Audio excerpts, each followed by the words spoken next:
Hey guys, how y'all doing? Welcome back to my shop. And in today's video, I'm going to show you something pretty neat. A lot of people don't realize this, or maybe not know, or just overlooked it, didn't see it. But in Millmage, you can use a tool to have this look the same on your screen when you're setting all your stuff up. And you preview it, you can have it look just like this. You got the red, the green, the brown, and it's supposed to be white in there, but I didn't have white, so I used the gray. But that you can have this look just like this on your screen. And I'm going to show you in Millmage on how you can do that.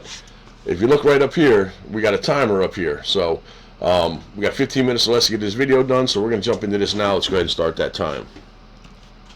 Time's going down, as you can see right there. So in Millmage,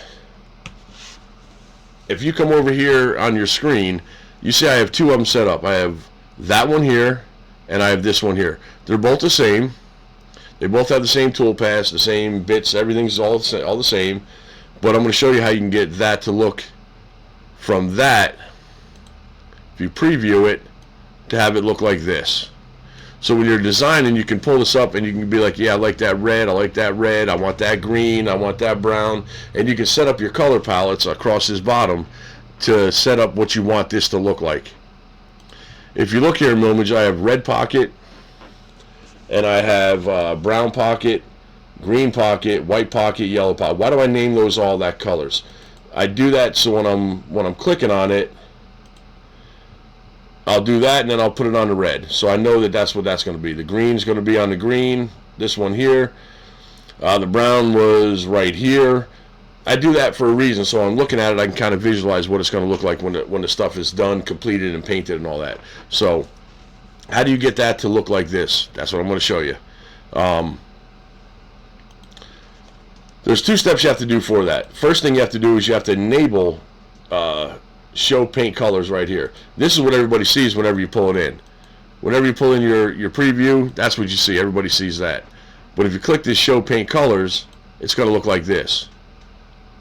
Eventually, once you do some of these things I'm going to do, you'll be able to get that to look like that. So that's where you need to stick around and watch so you don't miss it. Alright, if you go back to the other one, all the same stuff here, but if I do the preview, that's what everyone looks at. But click that on, you see it turns white. Well, that's not what I want it to look like. I want that to be red, green, blah, blah, and everything else. So how are we going to do that? Let's come over here and let's click on the first one. You see I have red pockets, so I know that's what it is. And then I have all my bits and speeds and feeds and all that other good stuff right in there. But if you look right up here, there's a paint color. I don't know how many people just overlooked it, didn't see it or anything. But you're going to change that, and you're going to change that to red. Click OK. Then click OK again. Come down to the brown one. So once you're finished designing, you have them all in your different color palettes down here. This is when you're going to do this. Come to the brown, click the paint color, put that on brown, which I guess that's going to be the closest brown, and then you have your slide bar here where you can bring it down, darken that up a little bit to make it look more like a trunk. The color of a trunk, hit OK. And if you hit the preview button now, you're going to see we got red and brown already. And then of course the rest is white. So you got red and brown, that's what we want to see. Now we're going to go to the next one, which is green. Double click that, come up here, hit the paint, change that to the green. Probably do this one here. And let's draw that down a little bit to make that a little darker, like it would be more of a color of a green, of a tree. And then we're going to hit OK. Come down to the white. The white you don't have to change because default is white. So it's always going to be white every time you do it. So you don't even have to change the white. Come down to the yellow for the cutout. And we're going to change that one to yellow. Hit OK and hit OK. Now you have all of your stuff set. All your colors are all picked. Now you hit the preview button. Make sure your show paint colors is on. Spin that. And there's your colors. So I like that. That's something really neat. You can do this in Lightburn or you can do this in Millmage. Same way. But I really like that. I think that's pretty neat. It lets me visually see what it's going to look like if I do that. Okay, that's going to be brown. That's going to be green. I want that red. No, I don't want that red. I want that green. Or I don't want this. I want this blue instead. You can actually look at it and see. So you can come in here and you can do the red. Double click the red. Come up here and you can change that to a blue. hit OK, and OK, and then go back to the preview. Now it's going to change that to the blue. So you can kind of see, you'll be able to, yeah, like that. That looks really good. Or I want to separate the present from that. I want the present to be red and I want the writing to be blue. Whatever it is you want. Or you want the Mary to be one color, red, and then the Christmas red, green or blue or whatever. You can change them. So that's why I set my stuff up individually, because when you're doing it, you have 1.8 millimeter bit, 1.8 millimeter bit, 3 millimeter bit, and then 2 more 1.8 millimeters. I set mine up this way because I want to do the red and the brown first. Let's say you're doing a resin, epoxy resin, and you want to be able to put your red in here, put your red in here, and your brown in here, and you don't want it to be able to overflow with each other. Then you can turn off the green, you can turn off the white, and you can turn off the yellow because you don't need the yellow right now because you're not doing that first. You can go ahead and you can engrave the red and the brown, and you can engrave those out. Pour your epoxy in there, get your brown epoxy, your red epoxy, pour them in there, wait till the next day, come back in, uncheck that one, now you want to do the green, so go ahead and do the green, and then you can cut out the green, it'll pocket that out, fill that with the green epoxy, let that sit, then you go ahead the next day, you can turn off the green, put on the white, and then you can go ahead and engrave out pocket out the white, and then put your last little touch of the white in it, get that all set up for another day, and then you come back through here with your surfacing bit, surface everything down, get it all down flat, and then you can go ahead and you can do your cutout. So I set mine up this way just for a reason, because I like to be able to have the flexibility of being able to turn things on and off.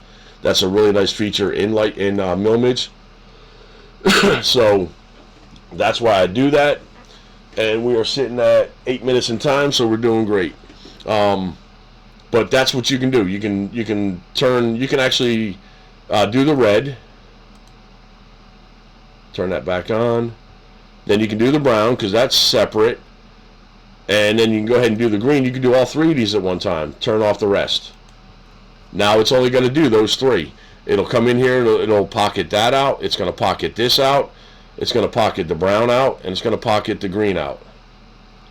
Once it's done, you can go ahead and you can pour your green in here, then you can pour your brown, then your red, and then you're good to go. Then you can let it set for one night. It'll be a little bit quicker that way. So that's why I like to set them up that way, so I can have the flexibility to turn things on and off. If I want, I can actually, just engrave them all at one time if I want, except for where the 3 millimeter bit is. I have to actually make a tool bit change there.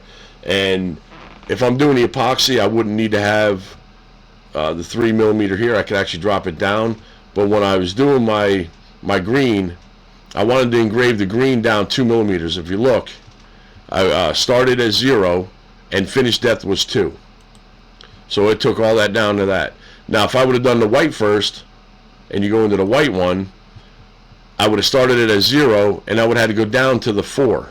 So I didn't want to have to cut 4 millimeters out. I figured it'd be quicker and easier on the bits and time to be able to go ahead and do the green first, pocket all the green out, down to the 2 millimeters, then change my bit, reprobe my machine, and then go ahead and I can do my white after that. So that's why I have mine set up this way. And all you gotta do is just turn your outputs on and off, whatever one you want to have on to do. That's what it's going to send to it. If you had both, like I said, both of these on, it's going to send both of those once it finishes the red, because that's the one on top. Priority does matter. If you would have it this way and you do the preview, it's going to do the brown first. So if you come over here and you hit play, it's going to do the brown first. Then once it does the brown, then it's going to go to the red. So priority matters. If it means a certain way you have to have it, make sure that you have these in the correct order that you want to have. So priority does matter. So that's how you set them up. That's how you get the colors to it. I think that's pretty neat. That's pretty easy, and it's kind of nice because it does show exactly what that looks like. If you look at it, the red, the green, except for the white because I didn't have white, and then the brown. If you look at that color palette, or if you look at the preview button, that's exactly what you see.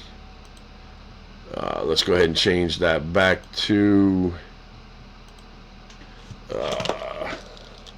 Which ones did I change? The red I changed. We want to put that back on red. And it's just, if you want to change it back, this is all you have to do, change it back. It's not much at all. I think the brown was already brown. It is.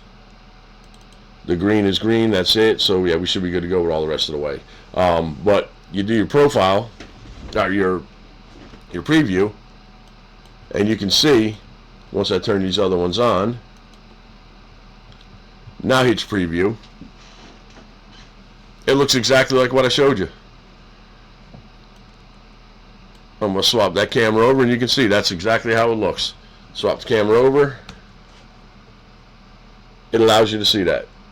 So I think that's pretty neat. That's a pretty neat function in Lightburn and Millmage. So if you've never messed with that, go ahead and play around with a little bit with that.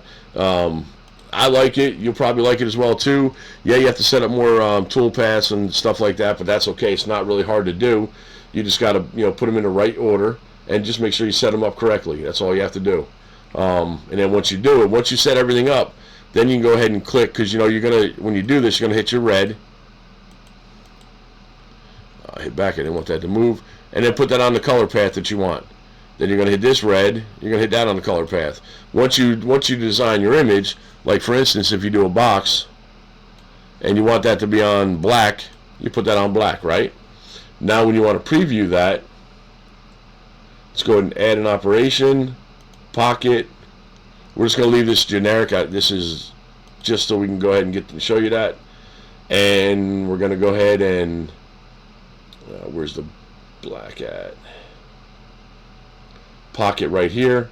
We're going to double click that one. We're going to change that color to the black, because that's the one, that's the color palette we used. Hit OK and preview it, and there's your black. So that's kind of neat. I like that. I really like that. I think that's pretty neat. But the thing to remember is you set up all your tool paths, you put them all in the right colors that you want here, and then you just go in and then you just change the paint color to the color that you change them to. So that's it. I'm pretty sure a lot of y'all didn't know that, and if you left already, you missed out on all this, and that's on you. But there's 3 minutes left. I'm going to end the video here. I appreciate you guys. Give me them thumbs up. Share this video. Share my content with other people. Let's get this to grow. And hit the thumbs up and click it. Subscribe to my channel. I need y'all. I think that's it.